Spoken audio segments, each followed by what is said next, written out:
cosas que son difíciles de explicar. O sea, hoy día mucha gente que dice, voten las pruebas estandarizadas, y te dicen, los estudiantes te dicen que son unos inventos de los tecnócratas neoliberales. La verdad es que hubo un momento de euforia en el mundo con las pruebas estandarizadas, se las sobrevaloró y todo lo iban a resolver, y hoy día está el péndulo para el otro lado, pero eso no quita de que de algún modo necesitamos tener esas pruebas que son irreemplazables y que tienen un aporte que nunca van a poder estar solas, que necesitamos otros factores, que necesitamos hilar fino, etc. Pero hay gente que dice que esto son cosas de tecnócratas neoliberales, ¿verdad? Hay otros que piensan, y no son pocos también, y sobre todo están en las universidades, que estas cosas son realmente así como fórmulas, es lo que da, eso es lo que hay que hacer, y nada que andar reparando ninguna cosa. De hecho, en Estados Unidos han habido juicios y los ganan, y luego el Estado entero están prohibidas las acciones afirmativas. Nada de cupo ni nada de nada, estos son los resultados, es injusto con el que tiene un punto más en la prueba, y si es injusto con ese individuo, entonces se acabó, eso es lo que da, como que fuera, no sé, como que lo que es una fórmula o un modelo matemático fuera inapelable, ¿no? Cero conciencia que es un modelo de la realidad, y que por lo tanto cuando la realidad se modela y estamos obligados a hacerlo, se van a dejar cosas afuera. Pero lo que sí tenemos que hacer es como transparentar, decir, esto es lo que vamos a hacer, es poco, pero es lo que se puede hacer, es imprescindible, no tengo otra forma de hacerlo mejor, y eso deja todas estas cosas afuera y vamos a tratar de compensarlas por otro lado, digamos, pero eso es lo que podemos hacer. El año 2016 se publicó un libro que remeció bastante, que se llama Armas de Destrucción Matemática. No habla de estas pruebas, pero habla de cómo se toman las decisiones, por ejemplo, acerca de los préstamos que a uno le dan, de las pólizas de seguro, habla de las evaluaciones de los profesores, habla de muchas cosas que influyen en la vida, tienen gran impacto en la vida de las personas. Y ella dice además, retroalimentan ciertas desigualdades. Por ejemplo, en Estados Unidos dice, alguien quiere pedir un crédito para estudiar en una universidad cara, y le van a mirar la raza, le van a mirar antecedentes familiares, etc. Nadie le va a explicar que le están mirando eso, y le van a decir que su riesgo es muy alto, y eso genera unos círculos viciosos terribles, o sea, incluso a nivel sociológico. ¿Y qué dice? Culpa a los matemáticos. Los matemáticos han metido sus fórmulas, sus modelos opacos, muchas veces nadie sabe bien cómo funcionan, y son inapelables, y la gente padece de ellos. Y yo creo que nosotros, en el caso de la PSU, de la selección a la universidad, etc., estamos frente a una situación así de delicada, y que por lo tanto tenemos la obligación de transparentar, y eso significa acotar las afirmaciones que hacemos. Y, bueno, ahí estábamos. Explicar que lo que estamos haciendo es eso, que es la única forma de actuar sobre la realidad, modelándola, o sea, reivindicar la matemática aplicada, reivindicar que tenemos que modelar, siendo transparente, haciendo afirmaciones acotadas, y también para hacer afirmaciones más acotadas, como por ejemplo esto de que, a ver, ¿qué dicen las pruebas de matemática y ciencia en el caso de las mujeres? Mirar qué es lo que ocurre después y poder informar y dar antecedentes respecto de qué tan acotadas son esas afirmaciones, y que eso es necesario hacerlo.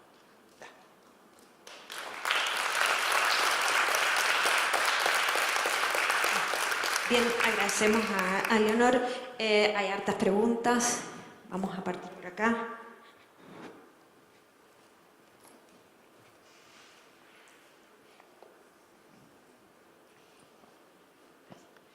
Sigo con mis preguntas. Sí. Me generó harto ruido una afirmación tuya relativa a que las pruebas si entendí bien, de matemática y de ciencias eran las más predictivas del desempeño posterior en la universidad, ¿cierto? Sí. Pero mi pregunta ahí es súper específica, es cuál es el outcome o el resultado, digamos, que está prediciendo, porque por otra parte, todas las cifras en Chile indican que a las mujeres nos va mejor en la universidad, nos graduamos, tenemos tasas de graduación mejor en la universidad, tenemos menores tasas de repitencia. Entonces, ¿qué estás midiendo o qué estás entendiendo por desempeño en la universidad? Sí. Mira, lo que estoy entendiendo no es lo que me gustaría entender, es lo que hay, ¿no? Y lo que hay tiene hartos problemas metodológicos, pero es lo que todo el mundo sabe, ¿sí? Cuando yo ando pidiendo cambio a la PSU y voy a hablar con los rectores y me dicen, para mí la PSU es súper predictiva, te dice. O sea, yo sé que hay diferencia entre este y este otro. Ya, y ahí sobre todo son estas dos pruebas. Los estudios de validez predictiva esencialmente tienen un problema que es que no miran más allá de primer año porque te dicen después de primer año ya pasaron muchas otras cosas. No puedo decir que es efecto de una prueba de ingreso, sino que depende del acompañamiento, depende de cosas de la institución. Entonces toman solo primer año y en primer año que toman las notas, ¿verdad? Hay algunos estudios locales de una universidad que ha tomado otros indicadores, pero los grandes, los que han tomado todos, toman notas que no son comparables, ni entre las mismas carreras, ni entre distintas universidades, ni nada. Después hay, dentro de estos otros estudios más locales, por ejemplo, si hay carreras que tienen cero variabilidad, o sea, ¿cómo podría comparar a los 200 que entran a medicina con puntaje sobre 800? Son idénticos, no pueden tener ninguna diferencia. ¿Qué voy a mirar? Y tercero, o sea, dime, ¿qué importancia tiene sacarse un 5.2 en vez de un 5 para probar un ramo? Y eso es lo que estamos viendo si se relaciona con mayor puntaje. O sea, es lo que hay, y eso, pero no es novedad, o sea, como que en todo el mundo esas pruebas de algún modo son como más objetivas que yo creo que viene por ahí, ¿verdad? Que esas pruebas en todo el mundo son más predictivas, las pruebas de matemática y ciencia, que las pruebas de lectura, de historia, como que ahí se interfieren como más cosas que en estas pruebas. La gente les cree más, dice, no, eso. Aquí otra pregunta. Yo tengo dos preguntas. Una, si entendí bien, creo que dijiste que las pruebas de matemáticas suelen ser muy difíciles y eso de que esté la parte superior de la campana tan baja, dice, ¿no puede influir que las pruebas son muy difíciles? O sea, gente buena que viene y se encuentra con que es mucho más difícil de lo que espera y eso influye peor en las mujeres. O sea, que tenga una sobredificultad por lo bajo de la media, tal vez tendrían que regular la dificultad de las pruebas, eso también influiría. No podemos. Mira, la prueba es... ¿Cómo no puede? No podemos. Esta prueba la hacemos por encargo del Consejo de Rectores de la Universidad Chilena, el CRUCH, ¿verdad? Cuando tomaron esta decisión de en vez de tener 2 pruebas de matemáticas, tener una sola prueba, y de en vez de tener 4 pruebas de ciencia, tener una sola prueba de ciencia, que todas las auditorías internacionales y todos los expertos nacionales han dicho, por favor no hagan eso, porque son en realidad 3 pruebas distintas en grupos de preguntas y no es un solo constructo, etc. Bueno, cuando eso ocurrió, cuando se tomó esa decisión, fue por una política de asignación de recursos perversa. Y luego vino Auditoría Internacional que dijo, resuelvan eso. Y seguía esa misma política, que los chilenos van a saber cuál es. Nosotros no podemos cambiar. Tenemos que hacer una prueba que tiene unas listas de temarios que están escritos en piedra y que son los contenidos. Es una prueba que mide cobertura curricular y eso va a tener sesgo socioeconómico al tiro. Bueno, no sé, pero digamos, también es cierto que aún en Estados Unidos, cuando uno toma, o sea, si uno toma una prueba y no está más o menos bien distribuida, es que la prueba no evalúa lo que uno enseñó, que uno la tiene que ajustar. Debería haber algún justificativo para... No, bueno, no sé. Y la otra cosa que yo pensaba es, en mi experiencia en la universidad, hay una dificultad enorme, mucho más grande. Si yo le pido a un alumno, demuestre que esto es esto, lo demuestran. Si le digo, ¿cuánto da? La dificultad es enorme, o sea, es sideral la diferencia si la respuesta es abierta, aún dando diciendo esto, esto o esto. Es mucho, porque les da inseguridad, porque no saben si llegaron a la respuesta correcta.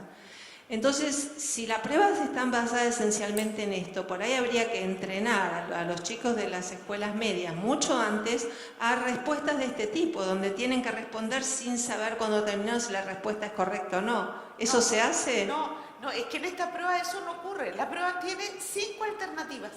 Todas las preguntas tienen 5 Pero igual uno no alternativas. sabe cuál es, no es lo mismo que decir, pruebe que esta suma le va a dar 5, uno la hace los 5, está contenta, ya estoy segura, lo hice bien.